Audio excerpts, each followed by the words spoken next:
Welcome back to the show, everybody. This is the Upper Tier Podcast, the football podcast we bring you each and every day. If you could subscribe to the channel, hit the bell notification button, and of course, drop a like on this wonderful video that we're going to be bringing you tonight. I would really appreciate that. Really looking forward to this show. Plenty to get through. Boy, oh boy, we're going to be talking about the Euros and in particular England. What a horror show it's becoming. Just absolutely horrible at the moment, you know. But let's see, we'll talk about that. We'll have a chat about the groups, all that kind of stuff. We're going to be talking about the fixtures. Very, very interesting drawn up fixtures that came out there the other day. So we'll have a chat about them. Hope you're having a great week. Hope you're still enjoying the football. The weather has been unbelievable here today. Went out, treated myself today. Went to this new Turkish barbers I went to down here in Greystones. Paddy the Turk, it's called. Yeah, and I got the works. I got the beard done. I got the hair done. He had the flamethrower at the ears, all that kind of stuff. It was really, really cool. Really, really enjoyed it. I decided to spoil myself for a change. So really, really happy that I did that. Really, really enjoyed it. We're also going to be talking about the issue with Todibo and his transfer to Man United, and the UEFA have stepped in and banned it. We're going to be talking about Stevie Cooper, announced as the new Leicester manager. How do Leicester fans feel about that? If you're in the chat, or if you're not in the chat, let us know. Even if you're neutral. We're going to be talking about Arne Slot's first interview for Liverpool. Some interesting things, some interesting takes that came out of that. But mainly around the fixtures. We're going to look at the difficult starts and who has a difficult start. I know everyone says everyone plays everyone twice. Well, of course they do. That's the way it is and stuff like that. But it's not necessarily the case if you get a really, really tough start. We'll take a look at match week 1, see how that looks. And then we'll go through the difficulty level in the first 5 fixtures, who got the more easier draw.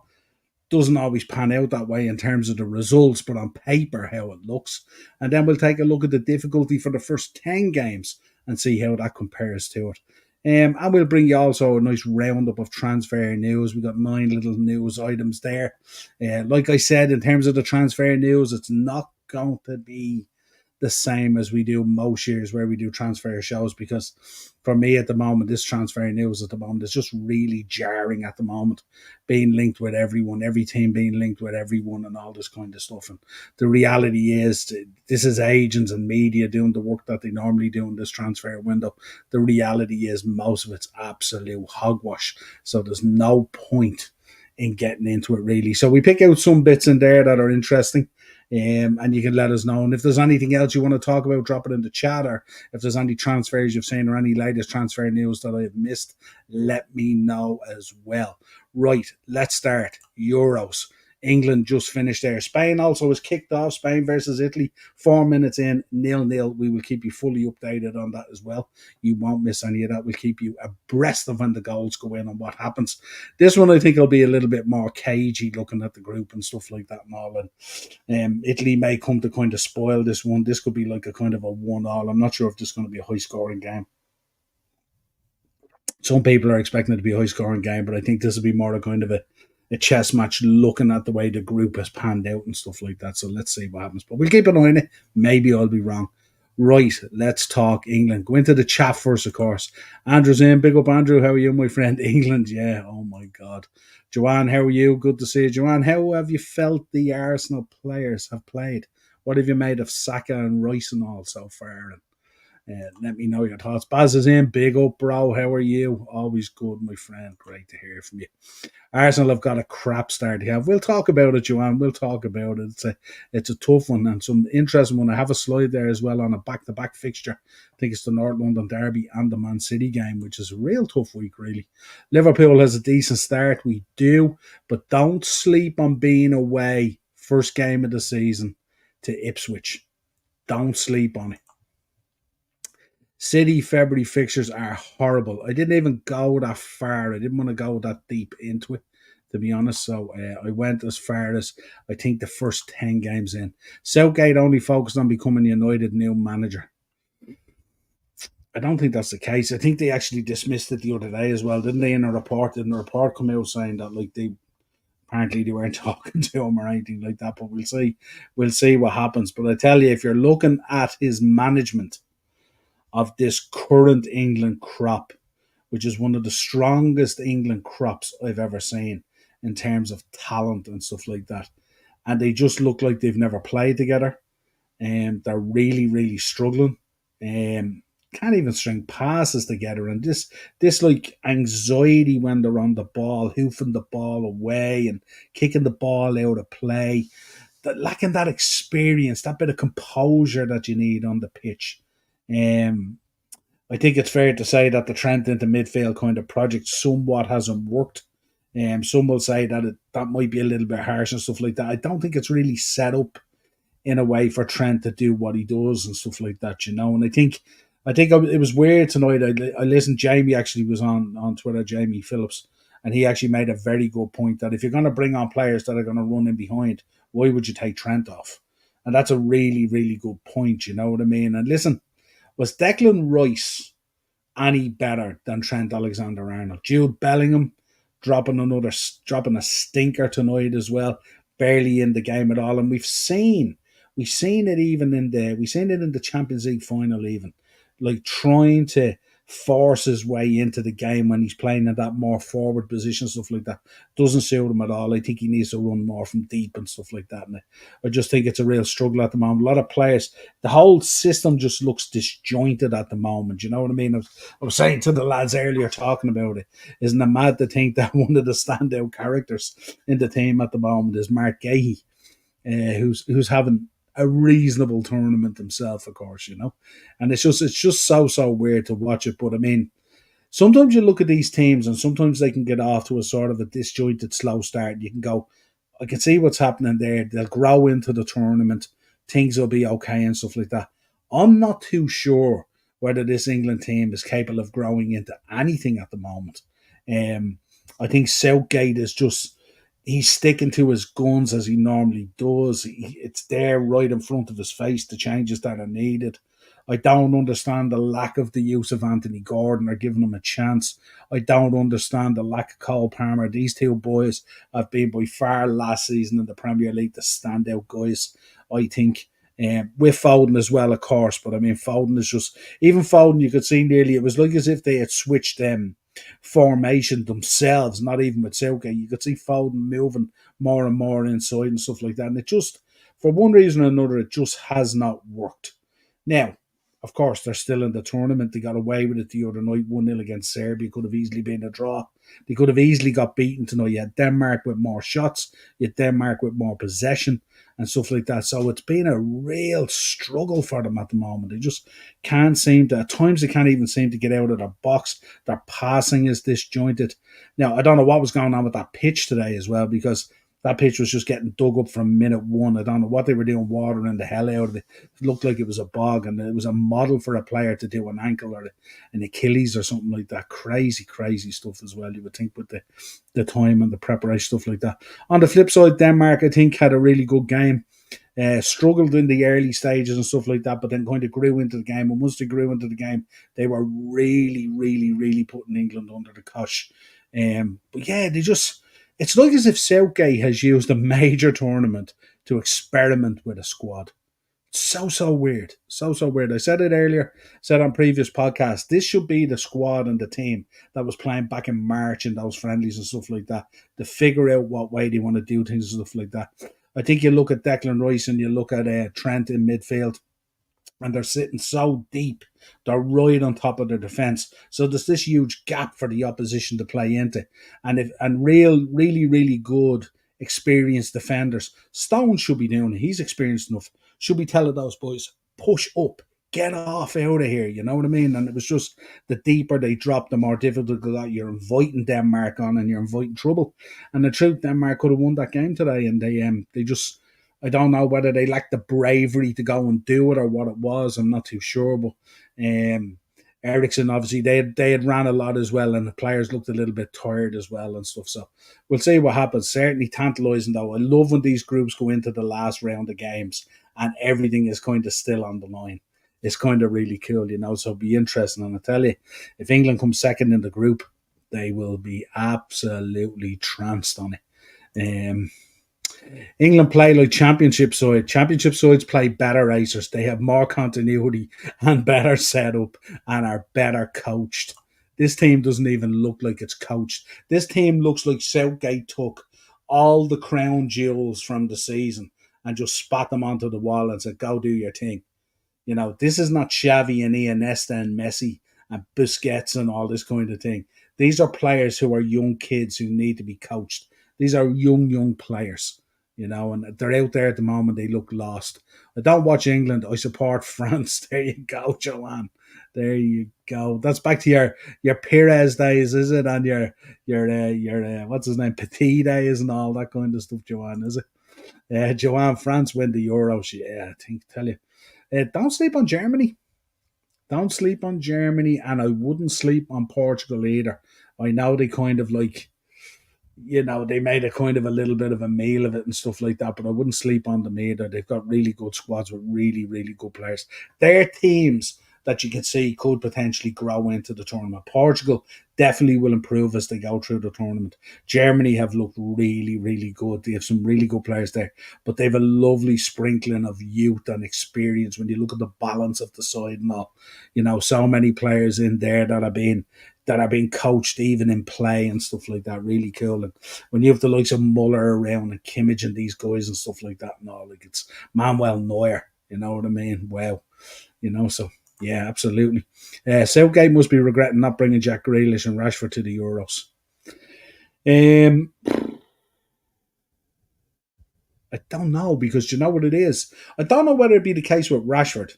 Not setting aside the experience and all that kind of stuff, and the times he's looked really good for England, but they're doing nothing up the left hand side. So he would be getting as little service as Foden has been getting on that side. Now you have to go sometimes and grab the game by the balls and get yourself into it and stuff like that. But I think Rashford would even struggle in this just as much as Foden is because there's no service going up that side. It's all imbalanced and it needs to be straightened out. And but just for the life of me, I look at that England side. They're dead on their feet. You got Denmark playing around them for fun. I'm looking at Gordon sitting on the bench. I'm looking at Cole Palmer sitting on the bench and going, guys, why did you give up your summer for this? Like it's just crazy stuff. Daz, what's the crack, Niall? How are you, my friend? Hope you're good. Joanne, Kyle Walker looks like Gonzo from Muppets. Yeah, he looks absolutely wiped out, doesn't he? Nearly did his ankle as well. I don't know if you've seen that moment, dug into the turf. Southgate Arteta. Yeah, good lord. Arteta has much better tactics than Southgate. Holland could knock out England in round of 16. They certainly could. It's Giroud last international tournament. Yeah. Olivier Giroud. What a baller. Missed the sitter the other night as well, didn't he? At Niall, that first horse came fourth. Other one won. Good stuff. Nice. Copa America starts tonight. Yeah, absolutely. I'll be asleep. Just let you know, just into 15 minutes here now. It's still 0-0. So yeah, we'll keep an eye on it for you there if anything happens. But yeah, what have you guys made of the Euros? What else is coming out here? What else are you looking at? I think Scotland for me. I think interesting last night. Kind of keep themselves in it, but it's a stretch. It's going to be a stretch.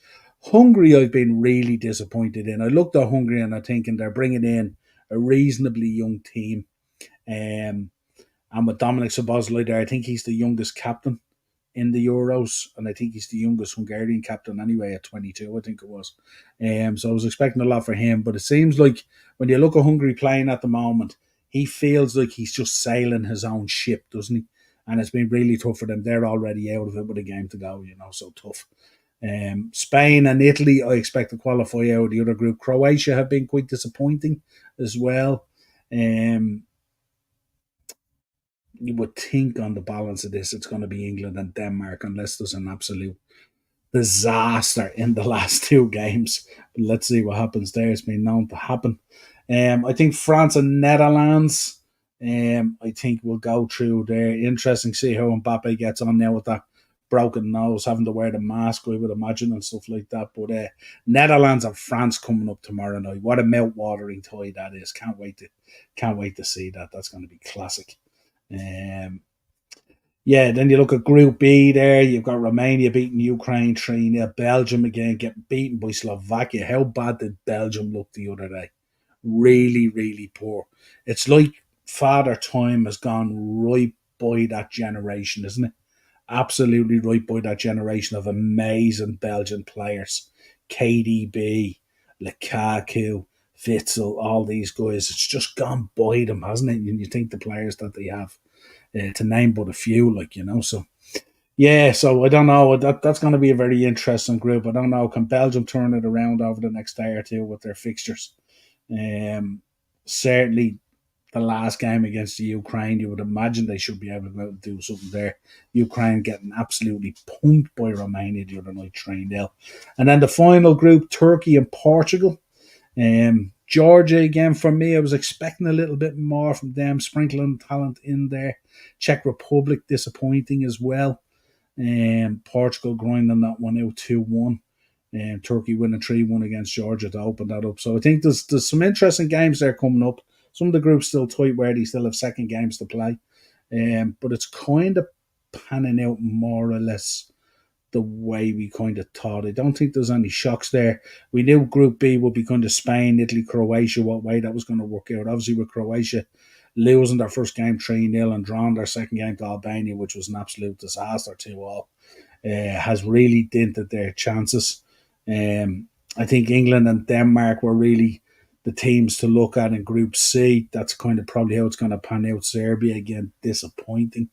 Um, Netherlands and France, that's what we would expect there. Austria the other night played reasonably well, really good showing.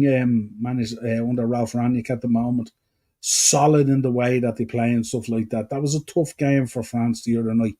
They had to work hard for that win. But can they turn it around now? Austria, I would think, probably could beat Poland in the next game coming up. It's probably tomorrow as well.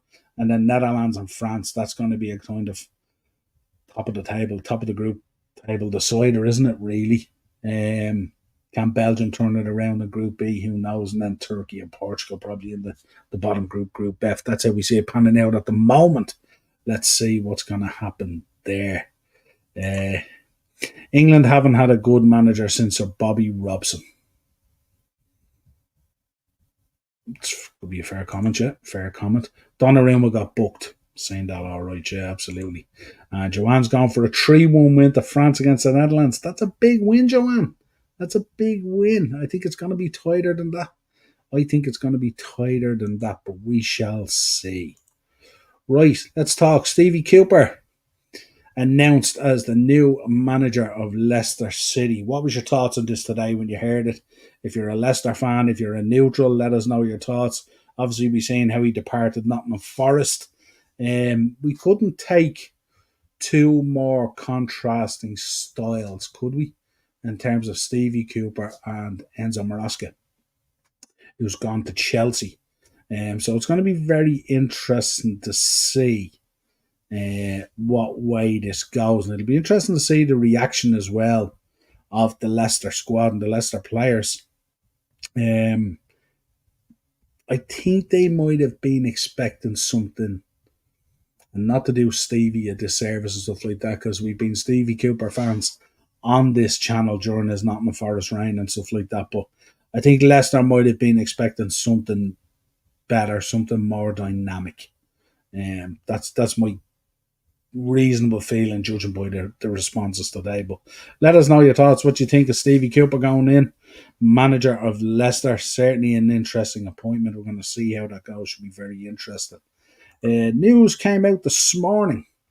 Jean-Claire Todibo supposed to be on his way to Man United. It was the obvious one with the pairing of the clubs. They obviously got word there about a month ago or so after the FA Cup or whatever it was that they'd be able to compete in Europe, and that UEFA was going to let that go ahead.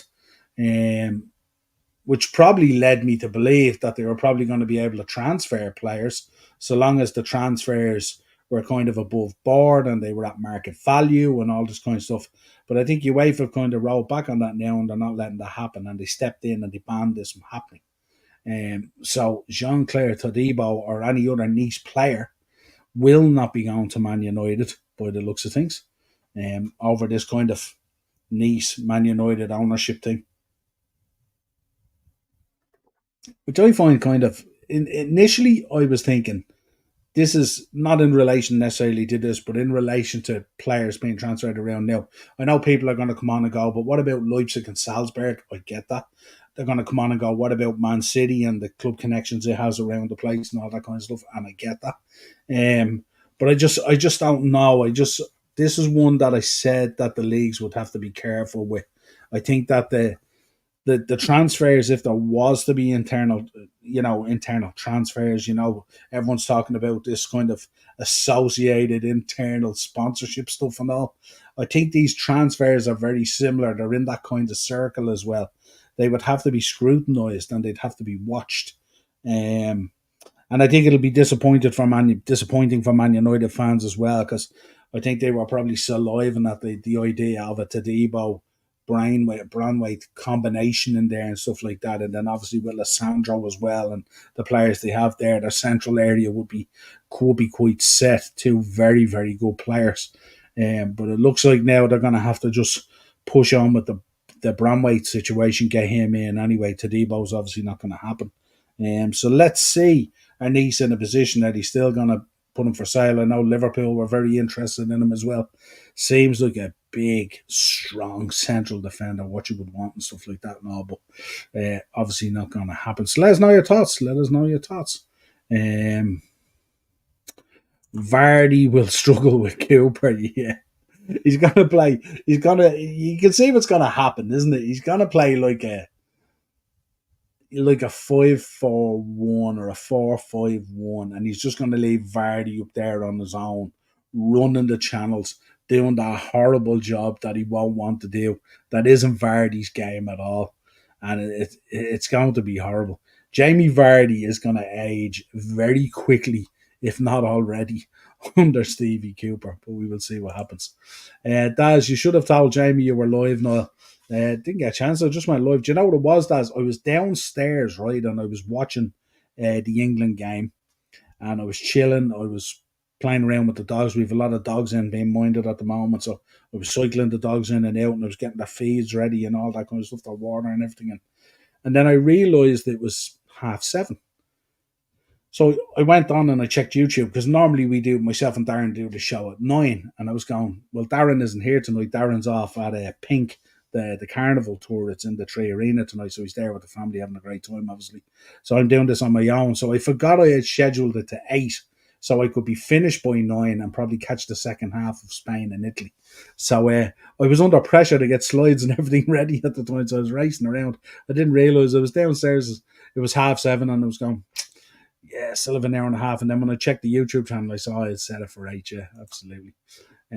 United are completely 50 million transfer budget. Yeah, it's going to be about what they get out the door, isn't it? Now, I don't believe they just have a 50 million transfer budget, because obviously the man there in the picture, he can throw a few quid in as part of the ownership as well if he wanted. I think they can put in up to 200 million actually if they want in direct investment. Something the Glazers have never done. But I think, look, they're going to get guys out the door, and they've been saving a lot of money already. Obviously, the players that have left, their wages was quite big, the Varans of this world and stuff. So there is going to be money there, and it's going to be a lot more than 50 million, because to be honest with you, if the transfer budget's 50 million, how are they even going to get Bramwaite? And they're not going to blow their whole transfer budget just on him.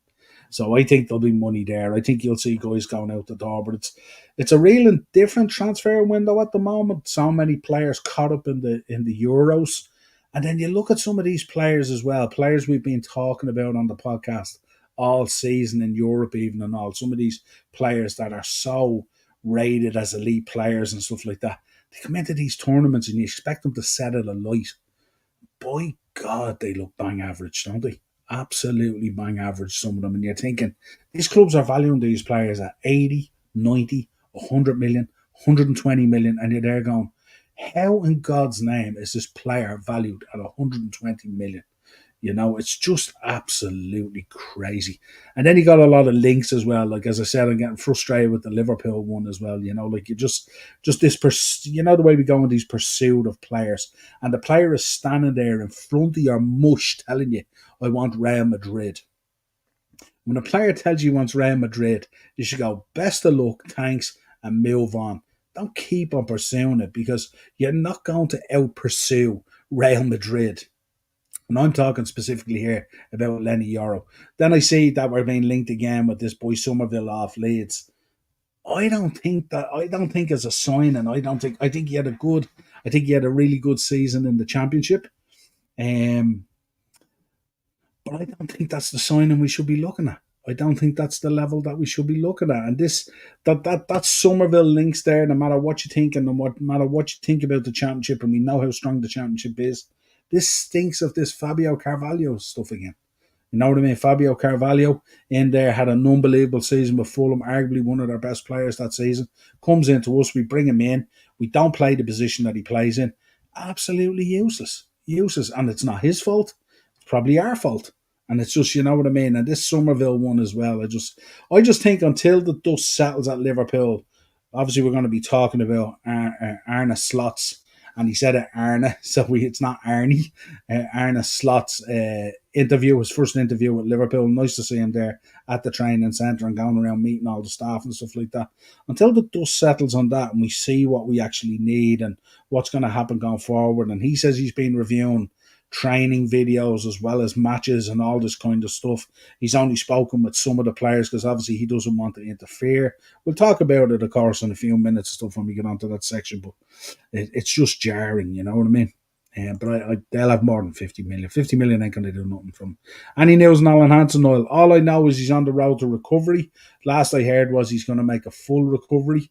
That's what it's looking like and stuff like that. So we absolutely wish him well and delighted to hear it, Niall. You know, we don't want to be losing too many of these guys. These are heroes of mine and heroes of us as Liverpool fans from back in the day and stuff like that. Alan Hansen, unbelievable. What a player. Keith, Niall, how many transfers do you think Liverpool will get in this summer? I'm going with 2 or 3 signings. Well, from the sound of that interview, it doesn't sound like the news coming out at the moment is that a 6 is not a priority, that a centre back is not a priority. And that could be just news that's getting put out there as a narrative because we know how we do business under Michael Edwards. We're not as forward with the information as we were kind of under that clock period when he was controlling transfers. We were kind of a bit more sort of out there with the information. We know Edwards operates very, very quietly in the background, and only when something is done that you hear about it and stuff like that. So I don't know. I can't believe it. Joel Matip leaving the building. I can't believe we're not potentially in for another centre back. I don't think. I would be surprised if we hang on to Nat Phillips as the fourth. But I don't see us going into the season with just Van Dijk, Canada, and Kwanzaa. I don't think that would be the case. And in terms of a 6, are we led to believe that we're going to go into the new season? No disrespect to Endo. I think he did really, really well for us and stuff like that. But is he actually going to be the number 6 for us? Or are they going to mess around with this McAllister situation again, which I'm sure must have really frustrated Alexis McAllister last season? Because there's no way Alexis McAllister signed for Liverpool with the thoughts of being a kind of a makeshift 6. I don't see that being the case. And I think when we do that, I think we sacrifice way too much creativity what he brings us going forward. So yeah, I think what they're doing is they're probably just sending a message to the market just to kind of dampen things down and derail things kind of a little bit and stuff like that. Because I mean, if they're not looking for a centre back and they're not looking for a 6, what are they looking for? Now, obviously, we see that there was news today. I think that Luis Diaz's representatives are going to begin talks with Barcelona, so we know what that means. So does Luis Diaz exit the building? You know, we still kind of, you know, the Mo Salah situation. We have to see what happens there. I think Liverpool going into the market, I think we'll probably get maybe 2.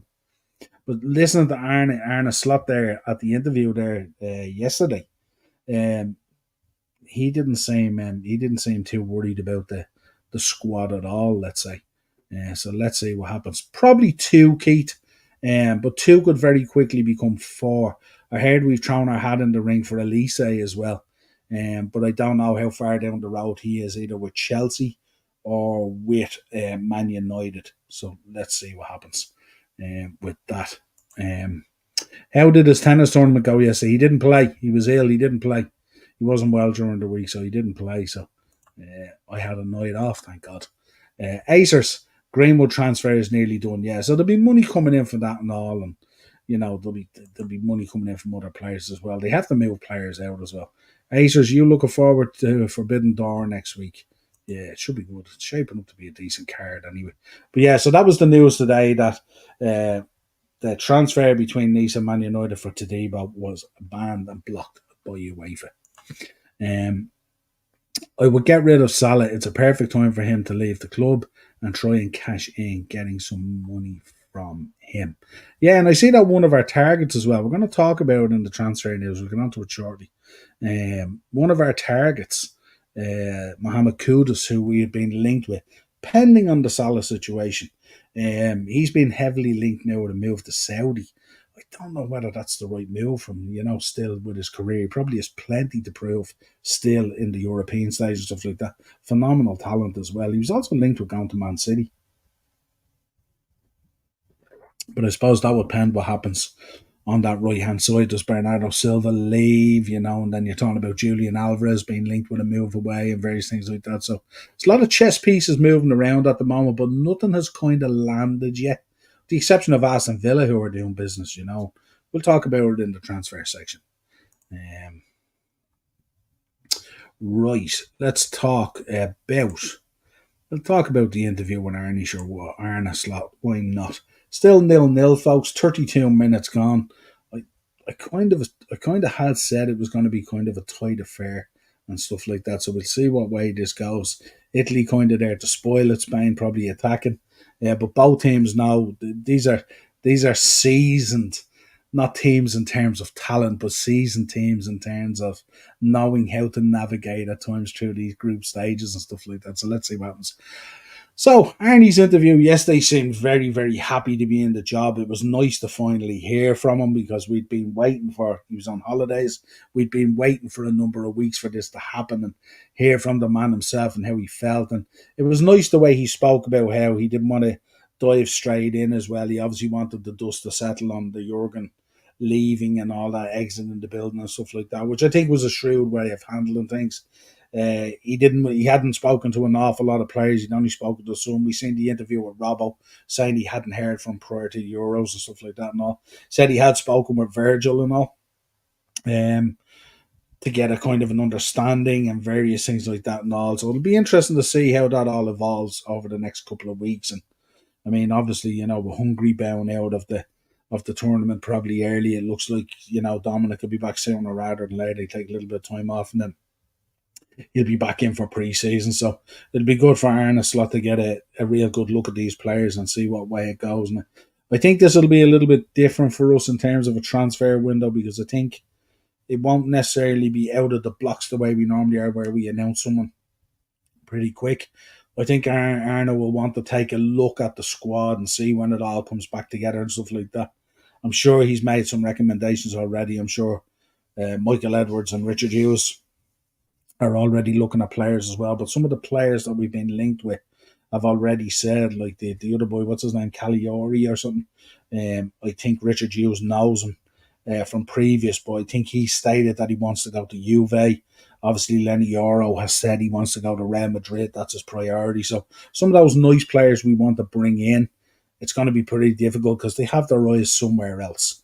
And then if we're in the half release, is it going to be sort of like that Caicedo situation where I had an agreement with Chelsea and I want to honour it, or I had an agreement with United and I want to honour it? So you guys are late to the party, and that's just the way it is. So let's see what happens, but it will be interesting.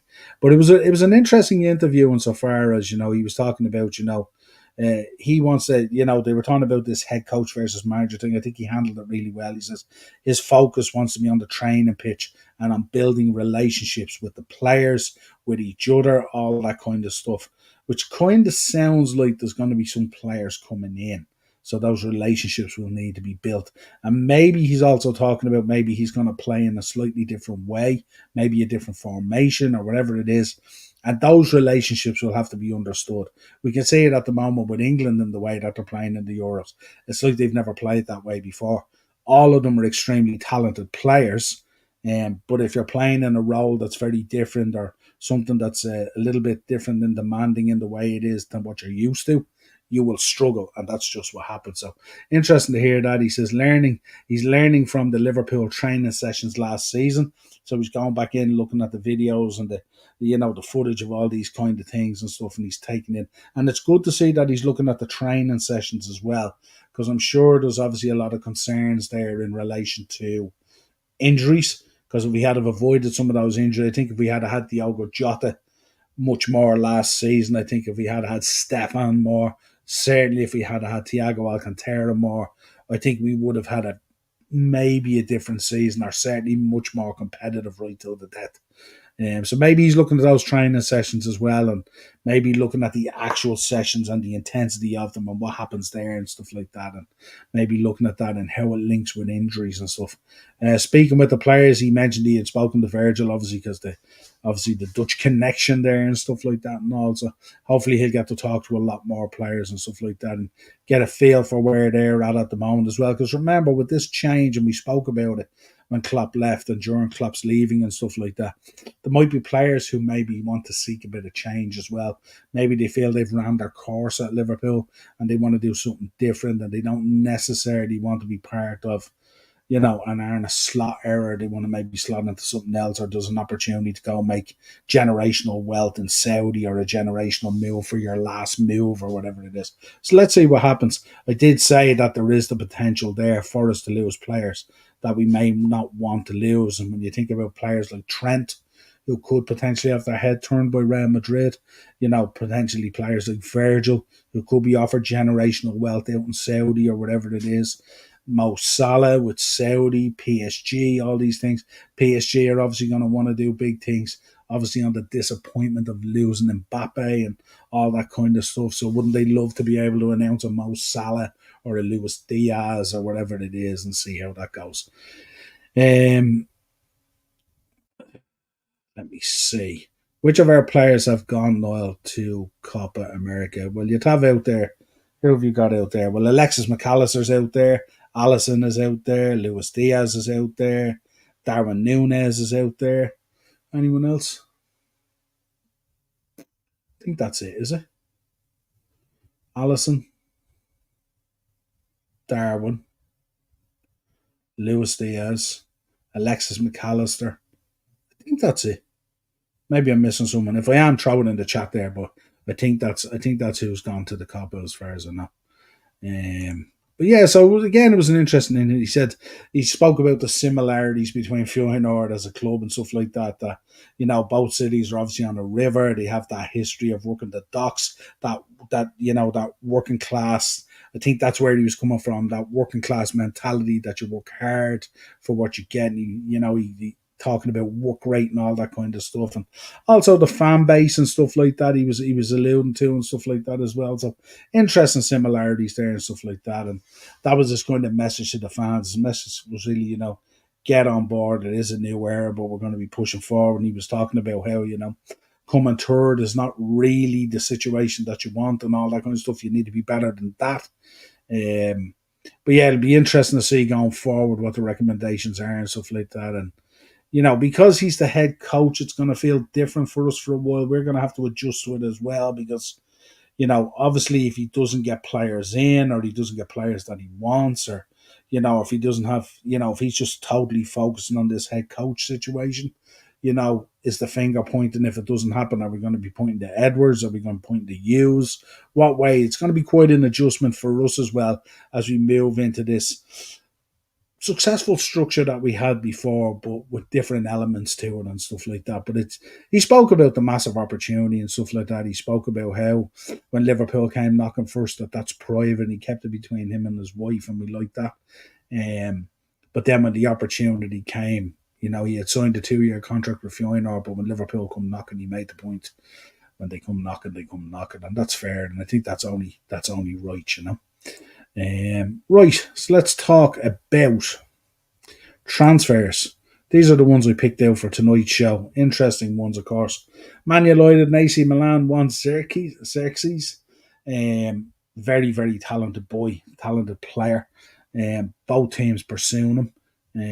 So it should be interesting to see what way that one pans out. Again, those forward positions again, interesting to see what way they're filled and what United's feel is on that. Obviously, we're having Hoyland there and other players and stuff. Let's see what happens. The Amrabat one for me is an interesting one because there is a kind of a pre-agreement with United there till the end of the month that they would take up the option of signing him after the loan deal, and for I think it's is it 20 million and five and add-ons or 25 and five? I think it's 20 and five and add-ons. But if they don't take that up by the end of, I think it's by the end of this month. So they've about another, say, 10, 11 days, whatever it is. Will other teams come in from? Will they have seen something in him? And especially in those last number of games where he really kind of came into his own and we were starting to see the Amrabat that we seen, in the World Cup and stuff like that and all, not the guy that was kind of getting crowbarred around at the start of the season and stuff like that. So that would be an interesting one. And would you take him at your team from what you've seen in those last few games? Williams, after getting an extra year, offered a new Fulham deal there, an extra 1 year and stuff like that. I think that's shrewd business for Fulham. I think he's been really excellent this year. I think he's been one of those guys that really progresses Fulham forward and stuff like that. I like his style of play as well. He's always very positive on the ball, rarely negative. Really what the likes of a Fulham need and stuff like that. That positivity driving forward on the ball. Tough season in the adjustment that they had this year with obviously Mitrovic and exiting the building and stuff like that. He was such a prolific player for them and stuff like that. But a lot of that good stuff as well with Willian and stuff like that. And certainly when you look at him play at times, he looks like he's rolled back the clock. So interesting to see there. In the 1 year, and I'm sure it didn't cost huge money either. So shrewd business. The one we spoke about earlier, Mohamed Kudus, talk of potentially going off the Saudi. I don't see this happening. I think this boy has plenty still to show on the European stage. I think the Saudi deal will be there in the future at any time if he wants it. Extremely talented boy, has done really, really well at West Ham, but could do with a move maybe to a bigger club and stuff like that to really show the fruits of his labour. I'd like to see him. He was linked with us as well, potentially, if that Mo Salah thing triggers, who knows. Kudus was one of those options that they were exploring, so let's see what happens. Man United are going to come in, they're going to make an exception for Branwaite insofar as they did speak about how they were going to be shrewd in the market and stuff like that and not be bent over a barrel. But I think sometimes it comes along when there's a player like this player, such a talented boy, and you'll have him there for the guts of a decade if he stays fit and doesn't get a nasty injury or something like that. He's a ball playing centre back, really, really talented boy. We've seen what he could do with everything in there. With Tarkovsky, he was excellent this season. He'll only improve by going to a bigger club and stuff like that. But Everton are right to stand firm on their evaluation of the boy as well and stuff like that. You know what I mean? They're not going to be fooled either. And I think the talk is that United, I think the original one was 35 and then something like, I think, 8 in add-ons to 43. I think the talk is they're going to go back in there with 50 and 10 in add-ons. There's also a talk there of maybe a 45 and 15 in add-ons. But I think the 50 and the 10 might be enough to tempt Everton. But let's see what happens. Certainly, they're not going to be... I don't think they're going to hit the 70s or the 80s that they've been talking about. But certainly, 50-plus add-ons in the market that's there at the moment. You were listening to... I was listening to a podcast there the other day, and they were saying, I think that's what City paid for John Stones, whatever it was, 4 or 5 years ago and stuff like that. So with the way the market has fluctuated and certainly spiraled up and stuff like that, this lad certainly should be in around that kind of valuation. So let's see what happens. Just to let you know, coming up to half-time, 45 minutes now gone, 0-0 still. Tight game there, as I expected. Some people were losing their minds earlier, talking about it going to be a 4-3 and a 3-2 and all that. These teams are too clever at this stage. Villa agree a deal with Chelsea for Maatsen. Villa are doing very, very shrewd business at the moment. Some very, very clever things going on there at the moment.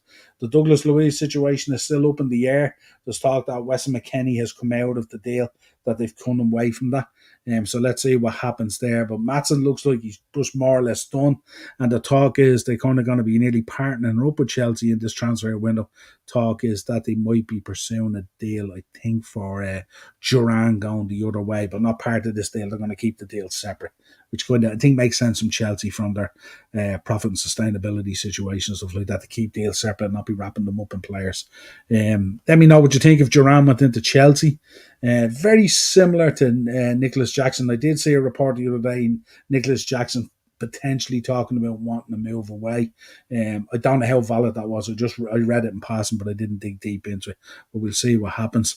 Gahey obviously out at the Euros at the moment, doing himself no harm at all, adding to his value as he goes along. We know how good this boy is. We spoke about him a number of times on the podcast.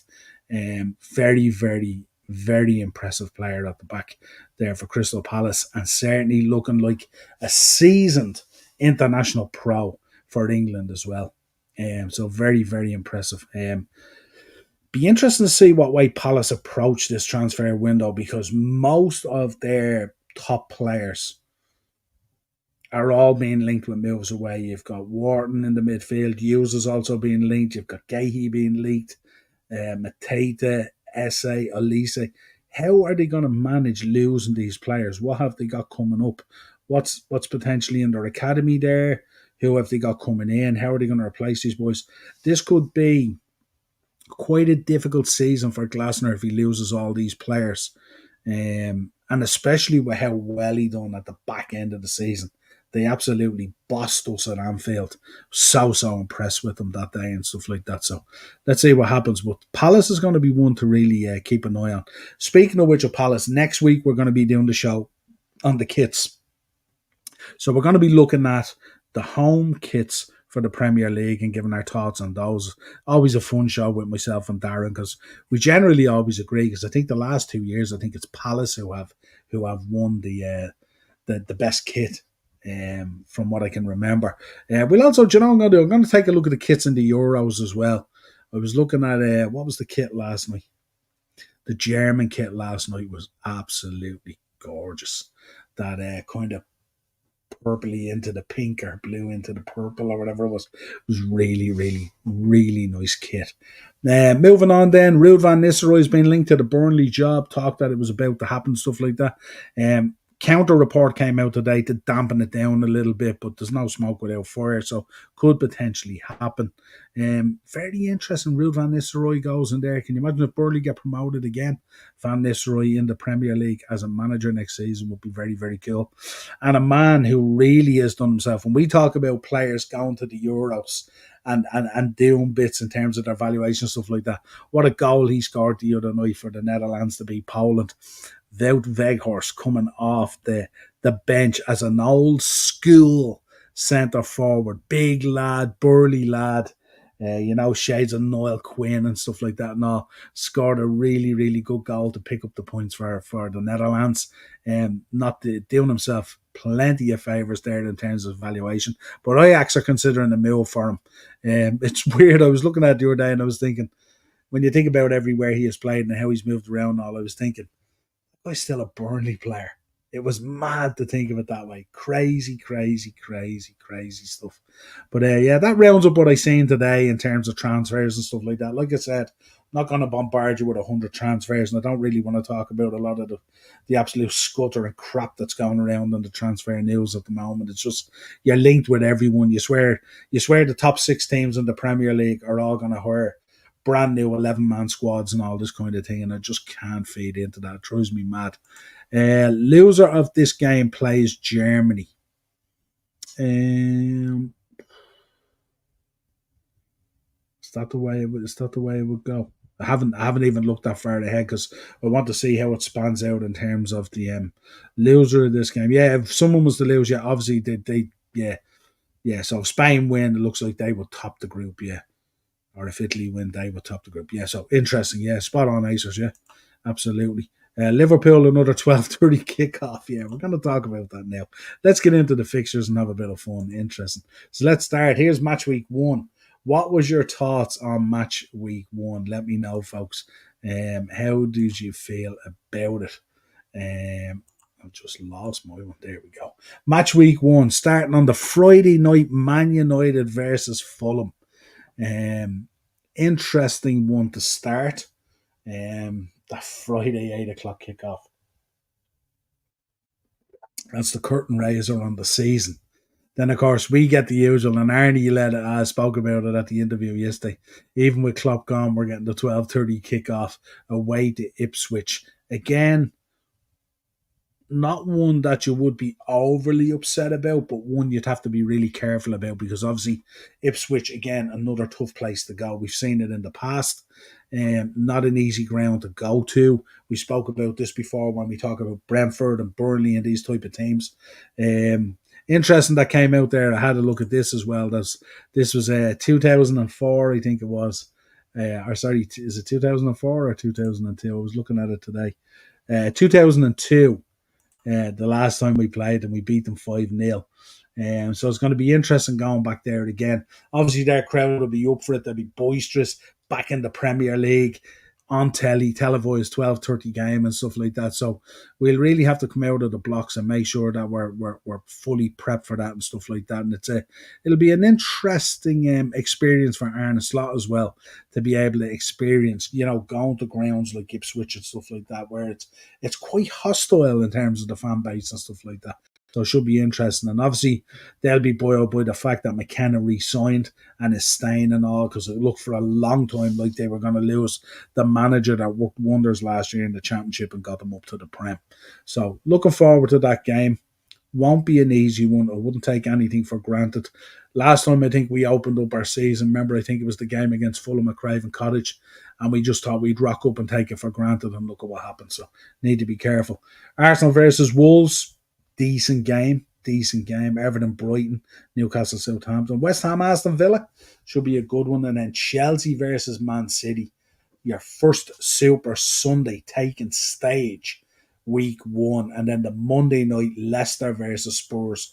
Tough trip for Spurs off to the King Power Stadium. Won't be an easy one. Interesting to see what way. That's going to be quite a dynamic game, isn't it? Stevie Cooper and Ange. Could you match two so different managers in terms of tactics and stuff like that? So week one is really, really, really interesting. This is what I spoke about here. Also, this Arsenal fixture here, they got the North London derby, and then the following week they've got Man City as well. So that's quite a tough run for them as well. But yeah, that rounds out your kind of week ones and stuff like that. Then we look at this one, which is your difficulty ones in the first 5 games, which I wanted to look at. And if you look, the green up the top are the easiest ones. So Liverpool, of course, start with Ipswich, then they have Brentford, then Man United away, then Nottingham Forest, and then Bournemouth. A reasonable start and stuff like that. The United one, bundled in the middle of it away, is obviously the most difficult one to start with.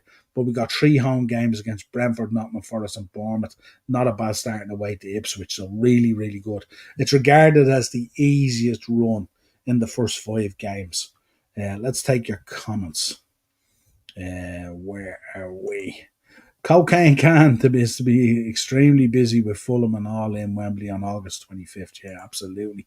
AW is coming to. AW is coming to Niall. Yeah, absolutely. We have the game. We have the games. Then we have the games, and then United. Yeah, we do indeed. So yeah. So looking at the easiest of the starts for the first 5 fixtures: Liverpool, Newcastle, Southampton, Fulham, and Everton are regarded as having the easiest of starts. The most difficult start is regarded as Brentford. They have Crystal Palace, Liverpool away, Southampton at home, Man City away, and Tottenham away. Really, really tough start. Liverpool away, Man City away, and Tottenham away in the first 5 games for Brentford. And remember, this is Brentford coming off the back of a season where really second half of the season, even with Tony back after the bet and stuff and all, really, really struggled at times. West Ham is in there. It's supposed to be the second hardest. Really, really tough again. Aston Villa, Crystal Palace, Man City, Fulham, and Chelsea. Tough start. Arsenal, obviously, Wolves, Aston Villa away, Brighton and Hove Albion away, home, Tottenham away, Man City away. So Aston Villa in the first 5 games for Arsenal. And remember, the Wolves game won't be easy either. Aston Villa away, which was really tough last season, if you remember. Tottenham away, and Man City away. That's tough start, isn't it? 3 games out of your first 5. Really, really tough. So I think after 5 games, I think this table is going to make for very, very interesting reading. Obviously, Wolves down the bottom there, Arsenal away, Chelsea at home, Nottingham Forest away, Newcastle home, and Aston Villa away. That's a tough start for Wolves as well. Really, really tricky toys there. So it's going to be very interesting. We will come back and look at it. We'll clip this and remember this.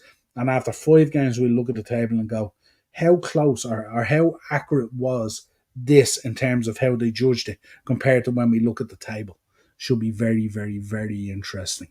Then when you look at after, I wanted to look at it after 10 games. Might be difficult to see on the screen. I don't have it here for the screen actually. So after 10 games, Wolves are rated as having the most difficult start. Chelsea are the third most difficult. So if you look at Chelsea, as we said, the first 5 games we went through.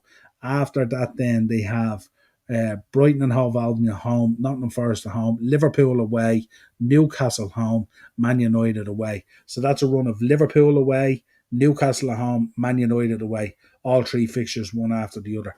Really, really tough in terms of difficulty there for Chelsea. If you look at Arsenal are rated 1, 2, 3, 4, 6th difficult when you go 10 games. And you look at Arsenal's other 5 games after those, they've got Leicester at home, Southampton at home, Bournemouth away, Liverpool home, and Newcastle away. So the Liverpool following Newcastle is tough, and obviously the Tottenham, Aston Villa second game, and Tottenham and Man City back to back as 4th and 5th game. Really, really tough.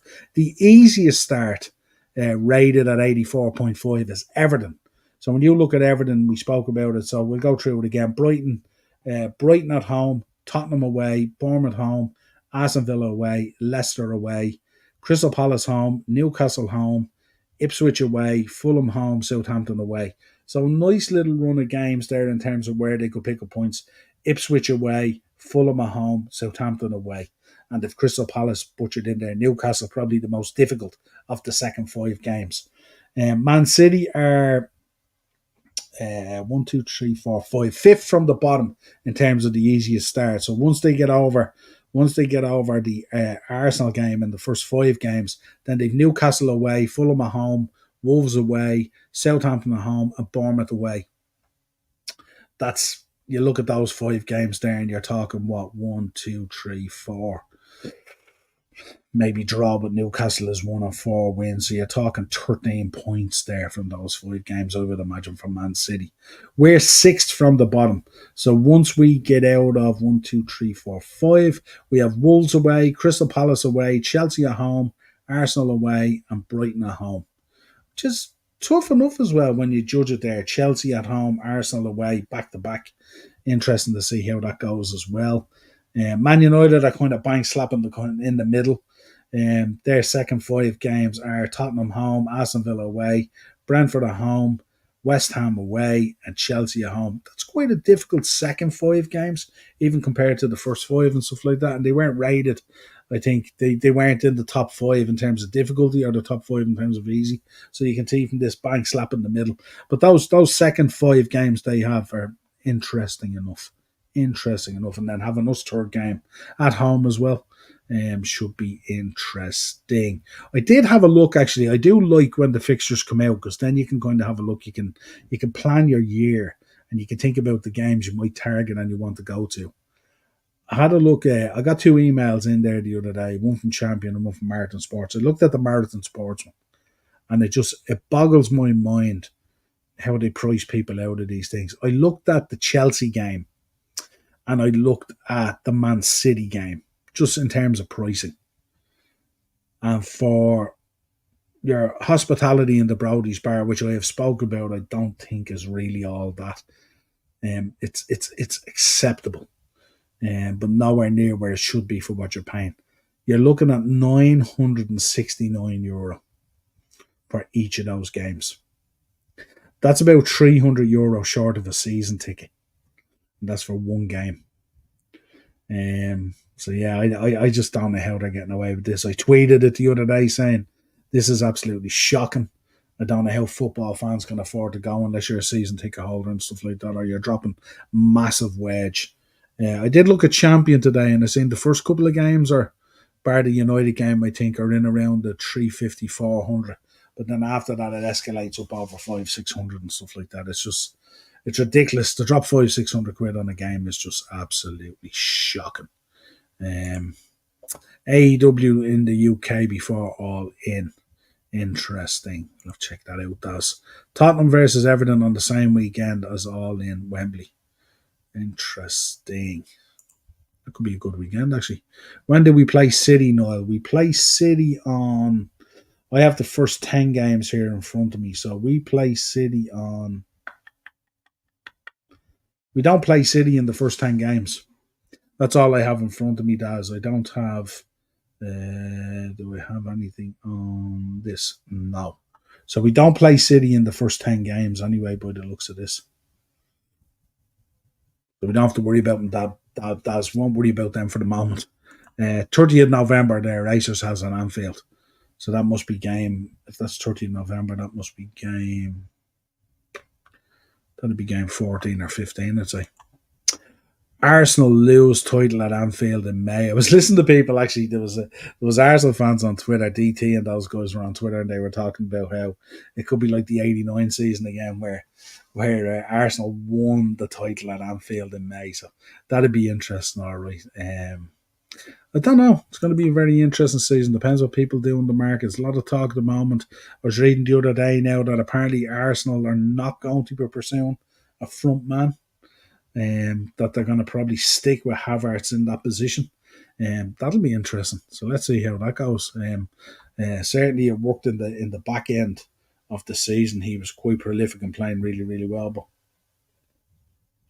let's see how that goes. Halftime, folks, 0-0, by the way, Spain and Italy. But give us your thoughts on the fixtures. Let us know what you think of them and stuff like that and all. It's interesting. What I will do, I'll probably compile something for next week as well, where I'll look at the Christmas period, because the Christmas period is always cool for football. Manic for us as podcasters and content creators. Second half is just kicked off, folks. But yeah, it'll be interesting to see. I might have a look at that Christmas period and see what that looks like, say, for the top 6 teams.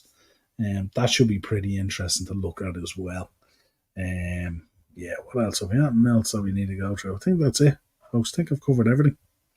Gone through everything. So listen, that's it, folks. Enjoy the rest of your evening. I don't know if I have anything else planned for this week. I don't think I do.